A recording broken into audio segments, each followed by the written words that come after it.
As you can imagine, hundreds of roofs in the Missoula area took a beating from last year's windstorm. Mighty Dog roofing owner Nick Whitehead told Montana This Morning anchor Mark Martin that there were not enough crews in the area to handle the workload. He said they had to bring in extra crews from out of states like Colorado and Texas to help tackle the projects. He also said his company hired additional on-site supervisors to make sure the quality of the work didn't suffer. That first day, or really that first week, I think we took a couple hundred phone calls. We were within the whole month or so after it, we probably got on at least a couple thousand roofs between all myself and all my other guys. And we've serviced now over 300 roofs of those. Some needed repairs, small minor repairs, some needed full roof replacements. It was a big deal.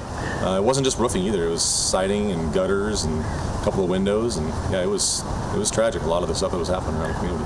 Whitehead told MTN that his company still has roofs and repairs needed to be done from last year's windstorm. He says there was considerable backlog, but they're getting caught up.